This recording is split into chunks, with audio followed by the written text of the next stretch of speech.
হাজার হাজার মুসলিম মানুষ এই যে বিডিআর, আমি 900-র উপরে বিডিআর পেয়েছিলাম।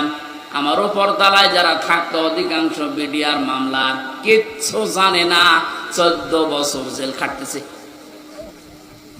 বিশেষ করে মুন্সিগঞ্জের কয়েকজন আর পঞ্চগড়ের এক মুরব্বী, এত ভালো মানুষ আমার জীবনে জেলখানায় আমি পাইনি। ওরা কোরআন শরীফ মাথায় নিয়ে, হাতে নিয়ে, বুকে নিয়ে বলতো, হুজুর আমি কিচ্ছু জানি না, আর 1 বছর পরে রিটায়ার্ড হয়ে যাব, শান্তিতে আছি। কি জানো কি হয়ে গেল আমার, এই যে বেকার হয়ে 14 বছর আটকে রেখেছি। এখন যে দায়িত্বে আছেন, স্বরাষ্ট্র উপদেষ্টার দায়িত্ব পেয়েছেন জাহাঙ্গীর আলম, এ লোকটা কিন্তু এই বিষয়গুলো সব তার নখদর্পণে আছে।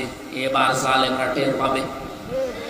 ধোঁকা দিয়ে, বোকা বানিয়ে, মানুষের চোখে ধুলো দিয়ে বহু চিটারি বাটপারি করেছেন, এখন আর ছাড় নেই। আমরা এখান থেকে আহ্বান জানাচ্ছি, যারা দায়িত্বে আছেন বিচার ব্যবস্থায়, বিচার বিভাগে, খুব তাড়াতাড়ি এই বিডিআর মামলায় যারা আছে, বিনা কারণে যারা বছরের পর 14 বছর জেলখানায় আছে, কিচ্ছু জানে না, ওদেরকে আমার মনে হয় শাস্তি দিলেও খুব বেশি হলো 7 বছর দেওয়া যেত। ওরা বলতো, হুজুর আমরা যদি অপরাধ করেও থাকি, বিদ্রোহ করে থাকি, আমাদের 7 বছর জেল হয়, অথচ বিনা কারণে 14 বছর আমি জেলে।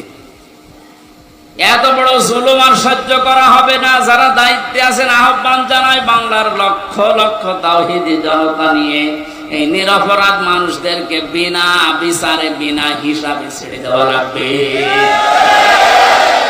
কোন অপরাধ নেই এদের, একজনের রাগের ফসল এগুলো, প্রতিহিংসার ফসল। এই মানুষগুলো সত্যি ভালো মানুষ আমার দৃষ্টিতে, আমি যা দেখেছিলাম এদের জীবন চরিত্র, নামাজ, রোজা এবং আল্লাহর যে ঈমান, আল্লাহর প্রতি তাদের, এই কথাগুলো বাস্তবে আমি দেখে এসেছি। এই কারণে বলছি, যারা বিডিআর হত্যা মামলার নাম নিয়ে, পিলখানার নাম নিয়ে এই নিরপরাধ মানুষকে, অপরাধ করে থাকলে আপনি প্রমাণ পেলে তার বিচার করেন, কিন্তু নিরপরাধ যারা বিচার হওয়ার পর ওদের মাত্র 7 বছর জেল হওয়ার কথা, 14 বছর কোন কারণে একটা মানুষের মুখ রাখতে গিয়ে আপনি তারা জেলখানা রাখবেন?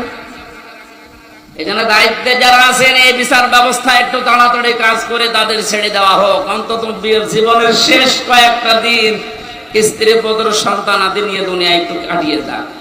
পঞ্চগড়ের এই মুরব্বীটা, কি নাম যেন, আব্দুল মতিন না কি নাম,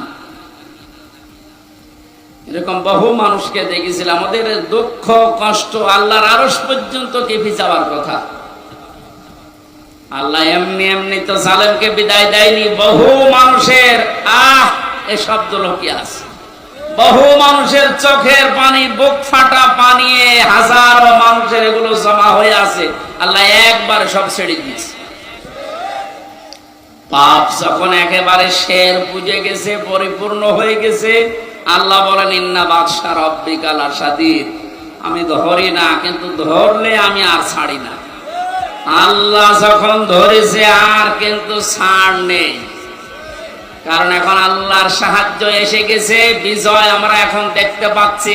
আয়াতের পরবর্তী আয়াতটা এখন আমরা দেখতে চাই। অরাআইতান নাস ইয়াদখুলুনা ফি দীনিল্লাহ, হে নবী আপনি যখন দেখবেন আল্লাহর সাহায্য চলে এসেছে, তখন বিজয় দেখতে পাবেন। দলে দলে মানুষ ইসলামে প্রবেশ করছে। আজ আমাদের এই দেশে কিন্তু এই দৃশ্য আমরা এখন অলরেডি দেখতে পাচ্ছি। দলমত এখন আর নেই, সবাই এখন দলে দলে, পালে পালে ইসলামে প্রবেশ করছে, বিশেষ করে ইসলামী আন্দোলনে। এই যে শব্দটা কি ছিল, ফি দীনিল্লাহ, দিন কার? আল্লাহর দিনের ভেতরে। দিন কার? দিন আমাদের।